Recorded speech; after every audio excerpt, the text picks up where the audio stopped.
porque eu tinha que simular que eu estava fazendo o ato fúnebre de uma pessoa que se suicidou. E ele fez de propósito, com certeza, né? Porque ele escolheu ali.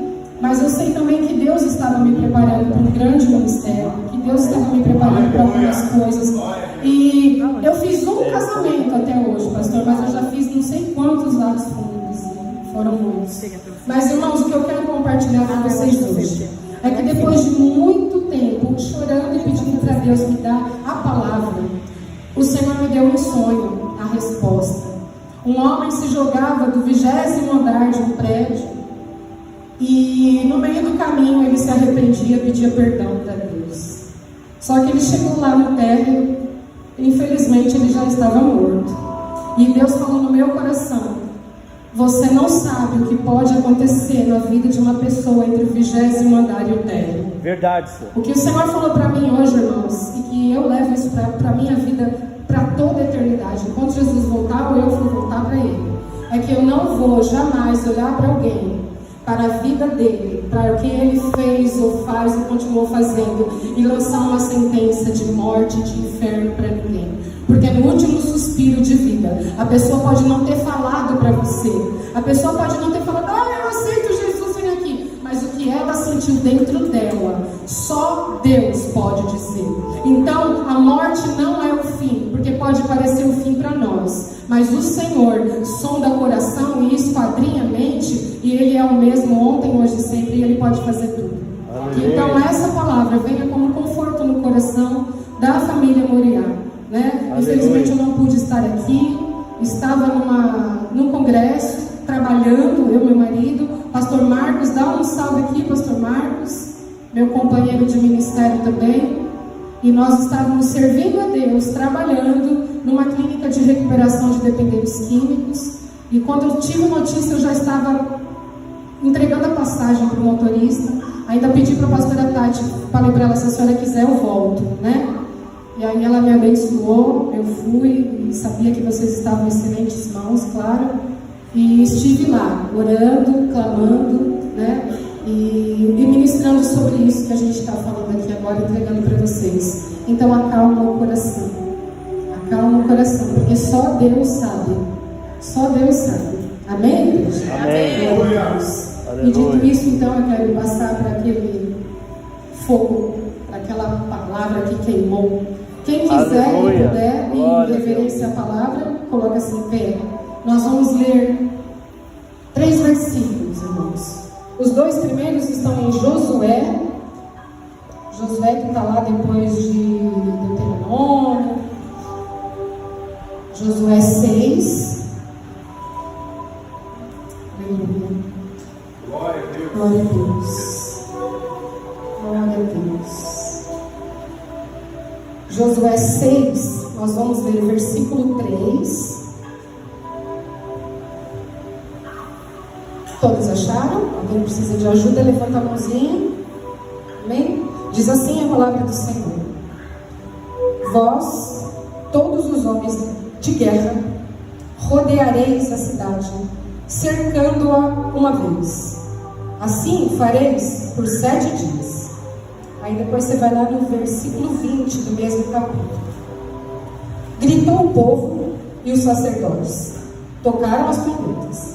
Ouvindo o povo o sonido da trombeta, deu um grande brado e o muro caiu, e o povo subiu para a cidade. Cada qual atacou a cidade de onde estava e a tomaram. Podemos assentar, igreja. Aleluia. Glória a Deus.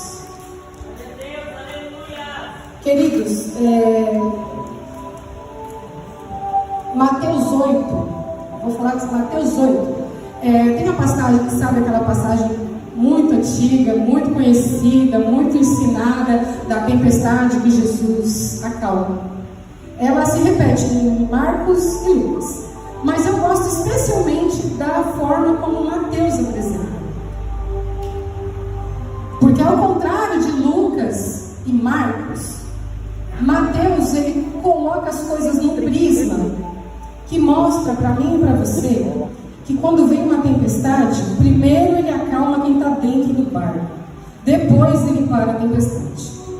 Porque a palavra diz lá em Marcos que ele virou para os discípulos e falou: poxa vida, mas eu estou aqui, vocês não têm fé? Que homens de pouca fé. Depois de tratar com os discípulos no barco, aí sim ele vira e acalma a tempestade. Pode conferir lá, Mateus 1, diferente de Lucas e Marcos, que inverte essa ordem, né? Marcos e Lucas invertem, eles dizem que primeiro o Senhor Jesus acalmou o mar, depois deu uma bronca nos discípulos. Mas Mateus trouxe para mim algo que eu, e aí com isso eu não estou dizendo quem é que está certo e errado, foi uma leitura de cada discípulo, né? Cada apóstolo fez uma leitura daquele momento, mas para mim, ao meu coração e para essa noite, o Senhor vai primeiro tratar no coração de vocês. Aleluia. Tem coração aqui precisando de tratamento além do meu? Aleluia. Tem que ser além do meu, eu não posso estar sozinha nisso. Glória a Deus. Então levanta sua mão e fala comigo: Senhor, eu quero que o Senhor venha tratar o meu coração nessa noite, em nome de Jesus. Em nome de Jesus. Aleluia. Aleluia. Ele vai tratar primeiro o seu coração, e aí depois ele vai ver as tempestades. Sabe por quê, irmão? Se a gente for olhar de alguma forma, isso não está errado. Se eu tiver um incêndio na minha casa, eu vou primeiro tirar quem está dentro, para depois pensar em apagar o incêndio, amém? Amém. Então Deus, ele vai olhar para você e ele vai ver as tempestades que você está enfrentando hoje, mas ele vai primeiro tratar o seu coração, ele vai tratar a sua emoção, ele vai tratar todas as suas dores, os teus traumas. Depois, aí ele vai olhar para a tempestade e vai falar: sai daqui, acalma. Aleluia. Entende, queridos? Mas para isso você tem que crer nesse Deus que cuida do seu coração. Porque se você tirar da mão dele, ele não vai cuidar. Então hoje, quem está disposto aqui a dar o coração para o Senhor? Aleluia. Só vi 2 mãos levantadas. Meu Deus. Agora melhorou. Amém, Jesus. E aí, queridos? Você está esperando Deus falar hoje? Está esperando uma revelação? Aleluia. Uma profecia? E se Deus não fala? Como que a gente fica? Algo já aconteceu de vocês pedirem e Deus não falar? Como que a gente fica quando a gente pede: Senhor, fala comigo, me dá uma revelação, molha o novelo de lã, molha a graminha, não molha a graminha, seca a graminha, olha. Quantas vezes eu fiz essa oração? E eu vou falar que raramente a graminha molhou ou ficou seca. Mas você veio atrás de profeta? Tem profeta aqui todo domingo, toda terça, toda quinta. Aleluia. Tem profeta aqui. Mas antes e acima e apesar de tudo, tem palavra. Aleluia. Tem palavra, irmão. Tem palavra. Quem está com a Bíblia de papel aí? Levanta com a Bíblia de papel, irmão. Sabe por quê? O seu smartphone pode pifar, acabar a bateria, pode dar pane nele, pode travar, mas a tua Bíblia de papel está na tua mão. Amém? Eu uso Bíblia de smartphone também. Mas lembre disso: quando você sair da tua casa para vir para o culto, pega essa que não falha, que não vai descarregar a bateria, para você poder manusear a palavra. E aqui, irmão, aqui tem profecia, aqui tem revelação, aqui tem instrução, até quando não tem profeta para falar. E olha lá que tu tem profeta para falar nessa casa. Aleluia. Mas hoje nós vamos falar da palavra. Amém? Então diz assim em livro de 2 Crônicas, capítulo 20: crê nos seus profetas e prosperareis.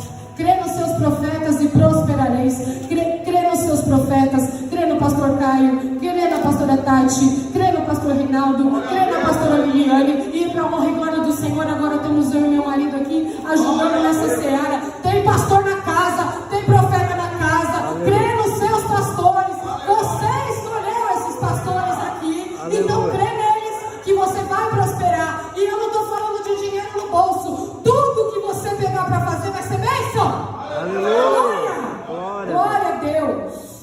E a palavra de hoje, irmão, é mexa-se. A profecia para você hoje é mexa-se. Mexa-se, levante-se do seu lugar e mexa-se. Quando a igreja se movimenta, irmão, o inferno recua. Quando a igreja avança, o inferno recua. Quando você se movimenta, o diabo foge, porque resistir ao diabo.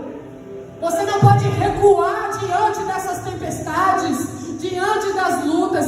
Se movimente, avance, porque as circunstâncias vão mudar e as lutas vão te parar, as lutas não vão impedir você de alcançar. Aleluia. Porque nós lemos aqui, aqueles homens ouviram o comando de um líder, ouviram o comando de Josué e se movimentaram, e se mexeram, e foram e marcharam, e conquistaram. E conquistaram, irmãos. Versículo 20: cada um conquistou, para a honra e glória do Senhor. Aleluia. Marcha, igreja. Marcha, igreja. Aleluia. Marcha. Se eu pudesse dar um nome para esse sermão hoje, eu diria: se reposicione. Se reposicione. Porque muitas vezes a gente se acomoda naquele lugar. Sabe aquele colchão que você dorme, faz um buraco? E você está tão acostumado que você deita ali naquele buraco. Se você tentar se mexer, você já fica incomodado. Vira o colchão! Vira o colchão, irmão, e se reposiciona. Dá trabalho, mas você vai conquistar, queridos. Você vai conquistar. Mas infelizmente, o que nós temos visto, onde andamos, seja em outras igrejas, em congressos, no nosso serviço, na nossa vizinhança, nós temos visto pessoas com discursos ensaiados para justificar por que não estão avançando, por que não estão marchando, por que não estão fazendo. Ai, porque Deus conhece o meu coração. Quem já ouviu isso? Ele conhece mesmo o seu coração. Isso te assusta ou te consola? Para pensar, irmãos. Pega a Bíblia, alinha o que está no seu coração. Te assusta ou te consola saber que Deus conhece o seu coração? Aleluia. Te assusta ou te consola saber que Deus conhece os teus pensamentos, as suas motivações, as suas inspirações, os motivos pelo que você quer fazer ou deixar de fazer alguma coisa? Te assusta ou te consola? Então, queridos, o seu discurso está certo. Deus conhece o teu coração. Então, se você está procrastinando, se você está parado numa zona de conforto, você não está na zona de conforto, você está na zona de confronto. Porque quem está em conforto com Deus, está em confronto com o diabo. Vigia o seu coração e as suas intenções. Tem outra. Deus sabe de todas as coisas. Ele sabe mesmo. Inclusive, Ele sabe todas as nossas desculpas esfarrapadas que a gente usa para fazer o que não deve, ir onde não deve, aceitar o que não deve, e não fazer o que deve, não ir onde deve, não fazer o que deve, não falar o que deve. Essa é a realidade desse discurso de que Deus sabe de todas as coisas. Ele sabe, irmãos. Ele sabe. Às vezes Ele sabe o que nem a gente sabe. Eu vou lhe dar um conselho, queridos, em nome de Jesus. E tome isso para a sua vida como uma palavra profética do Senhor. Começa a orar. Senhor, traz na minha memória. Senhor, traz na minha memória o que eu preciso melhorar, o que eu preciso me arrepender. Porque às vezes, irmãos, nós somos vítimas de algumas coisas. Queridos, isso é muito sério. Às vezes nós somos vítimas de coisas, circunstâncias, pessoas que nos esmagam tanto, nos ferem tanto, nos machucam tanto, que nós usamos esse discurso para deixar de servir a Deus. E o Senhor sabe disso, irmãos. Mas chega uma hora, querido, que a gente tem que virar a página. Você está machucado? Vem para o hospital. Aqui tem abrigo, tem cura, tem restauração, tem reparação. Aleluia. Porque alguém doente em casa vai morrer. Vai morrer, irmãos. E tem dores, tem ferimentos que são tão profundos que a gente vai sangrar até morrer. Vai sangrar até morrer. Mas sabe, irmãos, a má notícia é que o Senhor não vai ficar com peninha da gente. Não vai. Não vai. Eu tenho certeza que se tivéssemos tempo e oportunidade de chamar pelo menos metade da igreja aqui para dar um testemunho de quanto já foi esmagado, maltratado, ferido, humilhado, perseguido. Meu Deus do céu! Mas sabe, irmãos, em tudo isso somos mais do que vencedores em Jesus Cristo. Porque tudo isso é credencial para mim. Tudo que me esmagaram é credencial para mim. E tem que ser para você também. Tem que ser credencial para Deus. Meu Deus, irmãos. Irmãos, uma cicatriz. Presta atenção, pastor Jair. Uma cicatriz fica mais grossa. E é machucar. Pega uma cicatriz que você tem ali, você vai ver que a pele da sua cicatriz é mais grossa. É mais difícil. É mais difícil. Então ama essa cicatriz. Ama. Eu vou pra cima. Eu quero ver me machucar de novo. Não vai. É isso que você tem que fazer com a dor que imputaram em você. Meu Deus. Não vamos ficar em casa lambendo nossas feridas. Não vamos. Não vamos. Em nome de Jesus. Oh, guarda na glória. Glória.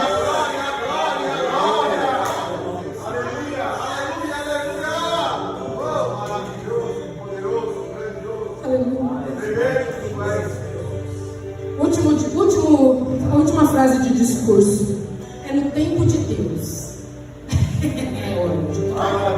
Aleluia. É no tempo de Deus. É no tempo de Deus, sim. Vamos ver o tempo de Deus? Se quiser abrir a Bíblia, fique à vontade. 2 Timóteo 4:2. Vamos lá para o tempo de Deus. Tempo de Deus, Adriana. É só no tempo de Deus. Amém?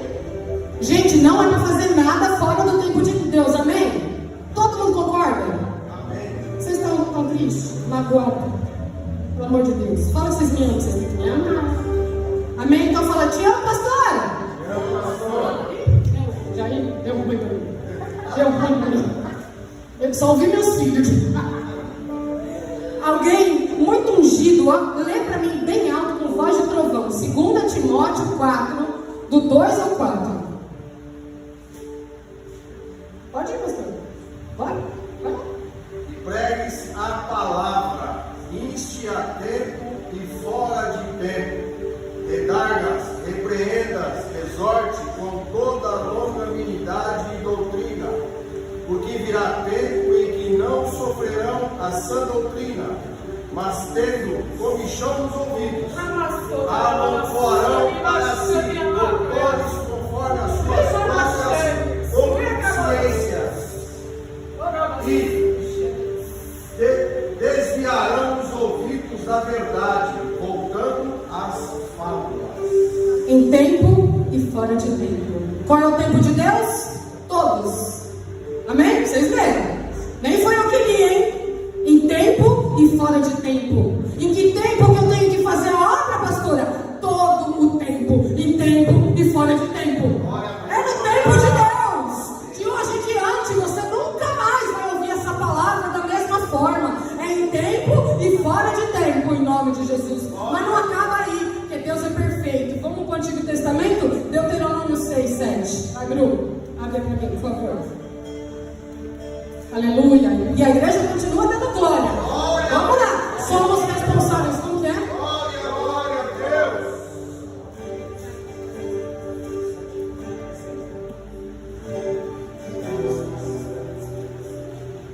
Somos responsáveis, a chama não vai se apagar. Então continua dando glória. Aleluia. Não canto não, irmãos. É bom os gritos. Deuteronômio 6, versículo 7. Ensine-as com persistência a seus filhos. Converse sobre elas quando estiver sentado em casa, quando estiver andando pelo caminho, quando se deitar e quando se levantar. Pera. Volta lá. Quando que é para fazer isso? Quando estiver sentado em casa, quando estiver sentado em casa, quando estiver andando pelo caminho, quando se deitar e quando se levantar. É só quando estiver sentado em casa, tá bom? O tempo de Deus é esse. Se não sentar em casa, não fala. Ah, mas também andar no caminho? Ah, se estiver andando em algum caminho, também é tempo, tá bom? Deu para entender? É todo o tempo. Todo o tempo você tem que fazer a obra de Deus. Todo o tempo você tem que fazer a obra de Deus. Não importa os seus ferimentos, não importa o seu sofrimento, a obra de Deus é para ser feita com excelência, com pontualidade, com gratidão, com reverência e obediência, porque é melhor obedecer do que sacrificar. Aleluia. Meu Deus. Aleluia. Aleluia. Glória a Deus. Então o tempo é agora. Todos concordam comigo? Amém? O trabalho é nosso. Amém? Quem que derrubou a muralha? Alguém foi lá dar uma marretada na muralha? Pegaram picareta? Você viu? A palavra não está dizendo isso, irmãos. Josué 6 inteiro, não dá para ler, porque senão a gente perde no horário. Josué inteiro, capítulo 6, o livro todo, vai dizer que Deus virou para Josué e falou assim: pega o povo e vai marchar em volta da muralha. E aí tá lá, né? Ele pega a trombeta, toca a trombeta, e senta, levanta, uma hora dá a volta em silêncio, depois dá várias voltas gritando. O fato, depois você vai lá e lê, tá bom? Josué 6. O fato, queridos, é que não foi um deles que deu assoprou uma pedra. Quem derrubou foi Deus. Mas quem marchou foi eles. Marcha, igreja. Qual é a sua muralha nessa noite? Qual é a muralha que você precisa derrubar? Quais são os impedimentos da sua vida? Qual é o gigante que você tem que derrubar? Nós vamos falar agora sobre esse menino gigante. Davi, e aí também, se quiser anotar, lembra que eu falei, né? Traz caneta e papel. 1 Samuel 16, 1 Samuel, do capítulo 16 até o capítulo 31, são 15, 16 capítulos. Nós vamos conhecer um Davizinho, que ele era só um pastor. Só que não era pastor de uma igreja, ele era um pastor de ovelhinha do pai. Ele era só um pastorzinho esquecido na mesa. Ele ficava lá atrás das ovelhas malhadas. Ele foi esquecido ali. E ele ficava lá cuidando. E ele não era soldado, ele não era guerreiro, ele não era do exército, ele era só um filho esquecido mesmo. E aí Deus olhou para ele e falou: Samuel, vai lá e unge esse homem, ele vai ser rei. E aí todo mundo conhece a história. Quem não conhece a história? Tem alguém que não conhece a história? Daí eu contextualizo. Então Samuel chegou lá na casa de Jessé e traz um filho, traz 2 para 3, não tem aqui, não é nenhum de vocês, tem mais alguém? Traz lá, aquele doido lá, tá lá, esquecido, ninguém lembra dele. Trouxe, ungiu. Mudou alguma coisa na vida de Davi? Não mudou nada. Ele continuou pastoreando as ovelhinhas do pai dele. Só que aí, irmãos, quando ele recebeu essa unção de ser rei, e ninguém deu data para ele, faz o seguinte, aqui você vai ser rei no dia 8 de dezembro de 220. Não, ele só sabia que ele tinha recebido uma unção. Quando isso ia acontecer, ele não sabia. Você sabia quando que ia acontecer o dia que você recebeu o chamado de missões? Não sabia, e nem eu, né? Entende, queridos? Então o que aconteceu com Davi? Continuou pastoreando as ovelhas. Só que com a unção veio mais responsabilidade. Com a unção veio mais tarefa. Agora ele não só pastoreava, agora ele virou garoto de recado do pai, ele virou iFood dos irmãos. iFood, porque ele levou comida para os irmãos. O pai dele falou: Davizinho, vai lá, leva comidinha para os seus irmãos e me traz o recado. Ele virou garoto de recado do pai, ele virou iFood dos irmãos, e de repente ele estava tocando para expulsar demônio do rei. E ainda assim, como se tudo isso não bastasse, ele se ofereceu para matar um gigante. Um baixinho que nunca tinha pego numa espada. Ele se ofereceu para matar um gigante. Ele era o último da fila. E ele se ofereceu para pôr a cabeça a prêmio, para fazer algo que ele não foi convocado, não foi convidado, não foi nem insinuado. Ao contrário, quando ele apareceu lá, que ele foi perguntar: o que está acontecendo aqui? Os irmãos ainda humilharam ele. Eu sei que você está aqui, você está querendo se aparecer. Você é um exibido, você está querendo se aparecer. Foi ou não foi? Foi isso que os irmãos dele falaram: você quer se aparecer. Porque ele estava perguntando o que estava acontecendo ali. Pois ele se apareceu tanto, irmãos, que ele tomou posse de uma ousadia, que ele falou: é em nome do Senhor dos Exércitos que eu vou. Aleluia. E ele venceu um gigante que nem era dele. Ele venceu um gigante que nem era para ele, mas era para o povo de Deus. E ele falou: estão mexendo com o meu povo. Eu sou o seu povo, irmãos. Vocês são o meu povo. Eu vou lutar pelos gigantes que estão tentando derrubar vocês. Porque se derrubar você, está derrubando a mim também. Oh, meu Deus! Enquanto a gente não entender que nós somos uma unidade, e que qualquer gigante que se levantar contra mim é contra você, e vice-versa, a gente não marcha, a gente não cresce. Nós não podemos lutar nossas guerras interiores, exclusivas, irmãos. Não podemos e não devemos. Querido, não tenha vergonha de se oferecer para matar gigante aqui nessa casa. Não tenha vergonha de se oferecer para matar gigante na casa de Deus. Davi se ofereceu para matar um gigante, bichinho desaforado. Mas só que ele não se ofereceu para ser general. Ele não se ofereceu para pegar o lugar de Saul. E lá que Saul falou, tá, mas pega aqui minha roupinha. Não, ele se ofereceu para pôr a cabeça dele a prêmio. Ele se ofereceu para morrer pelo povo dele. Mas ele tinha uma coisa, irmãos, que nós precisamos aumentar em nós, que é a fé. Aleluia. A fé e a humildade. Não tenha vergonha de falar, pastores, eu quero matar um gigante aí, manda um gigante para mim. Não faz parte do meu escopo, né? Ó, não danço, mas eu posso costurar a roupa delas. É um exemplo, tá bom, queridos? Vocês têm que matar os gigantes uns dos outros, porque nós aqui somos uma família. Antes de ser essa família Monte Moriá, nós somos família de Jesus Cristo, amém ou não amém? Entenderam, queridos? Então o meu gigante é o seu gigante e vice-versa. Então eu me coloco na brecha e falo, Senhor, eu quero matar o gigante do Davi, eu quero matar o gigante do pastor Caio, eu quero matar o gigante do Marcos, que é lá da Vila da Lila, outra denominação, mas nós somos da mesma família. E vamos lutar um pelo outro. Porque a partir desse momento, irmãos, quando a gente tiver esse entendimento e começarmos a marchar, a se mexer dessa forma, nós vamos saquear o inferno. Nós vamos saquear o inferno. Isso aqui vai ficar pequeno. Olha o que Deus vai fazer nesse lugar. Mas nós precisamos nos avivar, nos reposicionar. Se reposicione nela. Oh, meu Deus. Olha a magacheca na lamaçou. Não tenha vergonha, irmãos. Não tenha vergonha de se reposicionar, de pedir para matar o gigante.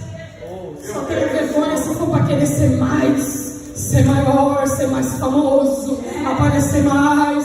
Aí sim é melhor ter vergonha, cuidado, porque o orgulho antecede a ruína. Deus resiste à soberba. Então nós precisamos matar gigante um do outro e se unir. Às vezes o gigante é tão forte, irmãos, que a gente precisa se unir. Mas eu quero ver. Eu quero ver diabo de pé. Com essa igreja unida, eu quero ver esse diabo de pé contra essa igreja. Eu quero ver. Eu sei o Deus que eu tenho crido e é o mesmo de vocês. Então marcha com a gente. Se coloque em pé em nome de Jesus. Se coloque em pé em nome de Jesus. Aleluia. Nós vamos nos movimentar e essa muralha vai cair. Nós vamos marchar e essa muralha vai cair. Essa muralha vai cair. E nós vamos testemunhar um milagre. E não é porque eu estou falando, porque alguém está falando, é porque a Bíblia está falando. É porque o Senhor quer isso para nós.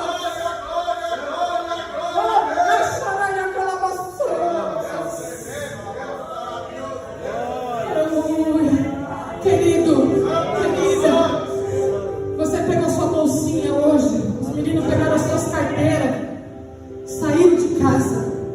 E eu acredito que todos vieram aqui de livre e espontânea vontade, amém? Glória a Deus. Você escolheu esses Josués para liderar vocês. Você escolheu o pastor Caio, pastora Tati, pastor Rinaldo, pastora Viviane. Vocês escolheram esses Josués. O povo de Deus, quando atravessou o Jordão e foi rodear aquelas muralhas, eles eram liderados por Josué. O que Josué disse para ele fazer, eles fizeram. Eles obedeceram ao líder deles. Eles rodearam aquilo. Josué foi boca de Deus.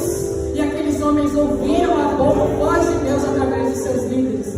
Muitas vezes, irmãos, Deus vai falar com vocês no individual, dentro do ouvido de vocês, no coração de vocês. Algumas outras vezes Deus vai levantar profetas que vai vir não sei de onde e vai falar, filha, o Senhor manda te dizer assim. Mas outras vezes o profeta vai ser o seu pastor aqui. Outras vezes vai ser a casa de Deus onde você escolheu congregar. E se você não aceitar os seus pastores como líder, você não vai conseguir viver muralhas caindo de acordo com a palavra de Deus. E hoje, irmãos, nós vamos levantar um clamor. Avança sem medo. Sabe por quê, igreja? A palavra diz em 2 Crônicas 20 que Deus virou para Josafá e falou assim: essa guerra não é sua, é minha. Essa guerra não é vossa, é do Senhor. Então, querido, o trabalho é seu. Vão vir guerra, mas a guerra não é sua. O trabalho é seu, mas a guerra é do Senhor dos Exércitos. Entende isso, querido? Você entende o segredo espiritual de tudo isso que está sendo liberado sobre a sua vida? Não deixa que isso seja só mais uma noite. Não deixa que isso seja só mais uma palavra entrando e saindo do teu ouvido. O trabalho é teu, mas a guerra é dele. O trabalho é teu, a guerra é dele. O trabalho é teu, a guerra é dele. O trabalho é teu, a guerra é dele. Ele vai guerrear por você. Aleluia. A palavra diz assim, pastor. Não sei onde está. Vou ler. E o Senhor disse assim: os campos estão brancos, mas não tem trabalhador. Rogai por trabalhadores. E eu não sei se você sabe, mas essa palavra no hebraico, ele fala equibalo. Equibalo, meus queridos, significa um envio permanente. Quando Jesus foi expulsar os demônios do Gadareno, Jesus falou equibalo para aqueles demônios. A palavra equibalo, ela carrega nela um sentimento de que você não pode voltar atrás. Porque quando Jesus fala rogue para que Deus envie trabalhadores, em equibalo é para que envie trabalhadores que não saiam mais. Quem aqui vai atender o equibalo do Senhor? Quem aqui vai atender? Aleluia. Fecha os teus olhos. Equibalo, Senhor. Aleluia.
Eu vinha conversando acho que eu estava conversando com o pastor Caio.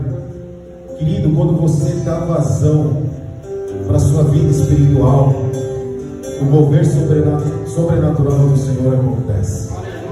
Eu creio que o sobrenatural do Senhor aconteceu nessa noite. Eu quero que você permaneça. Permaneça, porque o inimigo, ele tem sido usado para desviar o povo de Deus dos caminhos. Ele vai colocar barreiras, dificuldades, mas tenha em mente esta palavra que foi liberada nessa noite, que o Senhor é poderoso. O diabo já é um derrotado, o diabo já é um falido. Nada na sua vida é falido como o mundo tem pregado, porque vive o Senhor nesse lugar e vive o Senhor em você. O Senhor é maior do que todas as nossas adversidades, e o que você está vivendo neste momento não diz quem você é, porque você é servo do Deus Altíssimo, do Deus vivo, Todo-Poderoso. E muitas vezes não entendemos o que passamos, mas o Senhor lá na frente, Ele se revela a nós. Aleluia. Bendito é o nome do Senhor. Amém, queridos. Antes de vocês se assentar, dê um glória a Deus bem forte. Amém? Eu vou ser breve. Nós vamos orar pelas nossas ofertas, pelos nossos dízimos. Nós vamos dar os nossos recados aqui. E nós vamos saudar algumas vidas que estão aqui, amém? Que nós não consideramos como visita. Pelo menos no meu coração, eu não os considero como visita. Considero como irmãos que se separou em algum momento. Aleluia. Mas não considero-os como visita. Eu queria louvar a Deus pela vida da irmã Sandra, que está aqui nessa noite, que veio nos visitar. Eu quero louvar a Deus pela vida da Marisol, do Marcelo. São pessoas que nós amamos demais. Amamos demais. E eu fico muito feliz. Estou muito contente nessa noite. Confesso que meu coração está bastante feliz, porque são pessoas que nós amamos. Congregamos juntos. Eu, no início da minha vida ministerial, como eu falei para a irmã Eliane, né? A Marisol, a irmã Marisol é a irmã da irmã Eliane, então foi a família que me acolheu quando eu me converti, e estou aí até hoje. Aquela sementinha que foi plantada lá está aqui até hoje, estou aqui até hoje. Já se vão aí 24 anos, mas o pastor Onerício, nós falávamos ontem sobre o pastor Onerício, né, dele, Malvina, a irmã Isolina, o pessoal que é da antiga. Então, assim, para mim é uma honra tê-los aqui nesse lugar. Não se sintam constrangidos, não, tá? Nós estamos em família e nós queríamos agradecer a Deus pela sua vida aqui nesse lugar. E a igreja tem um recado para dar para as nossas visitas, que não são visitas, né? O que a igreja tem a dizer? Sejam bem-vindos, essa é a casa do Pai. Jesus ama você. Aleluia! Deus abençoe. Queridos, nós temos culto na terça-feira, às 20 horas. Quinta-feira, culto de ensino. Nós estamos aqui. Cadê? Imprimiram o papel aqui do Instituto, não foi? Aleluia. Glórias.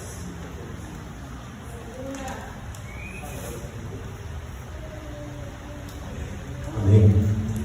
Aqui nós estamos com... Tem aqui o folheto dos cultos, né? E aqui atrás tem o Instituto Anadote. tem sido tremendo, tem sido bênção nas nossas vidas. O Senhor tem liberado na nossa igreja ensino, que é algo, eu comentei isso com a pastora Roberta, e isso é fruto e resultado de muita oração, de muito joelho no chão. Amém. Eu sempre venho pedindo para Deus, porque eu entendo e pela palavra que a igreja de Jesus Cristo, ela não pode ficar sem conhecimento, sem ensino. Isso é base para nós, base para nós vivermos nesse mundo e não esquecermos das orientações, das instruções, de tudo que Deus tem para nós, e que é algo tremendo, é algo muito, muito grande, e nós temos que estar envolvidos com palavra, com oração, com jejum, nós temos que estar envolvidos com tudo que se refere ao reino de Deus. Então nós temos que manejar bem a palavra do Senhor. Não é só o pastor, não é só os obreiros, mas todos nós temos que manejar bem esta palavra. Amém? Amém. Então, depois, se quiser pegar ali, né, o panfletinho que tem os dias de culto e as informações dos horários, do horário do Instituto Anadote, convide uma pessoa, convide uma vida para estar aqui na quinta-feira. Faça a diferença.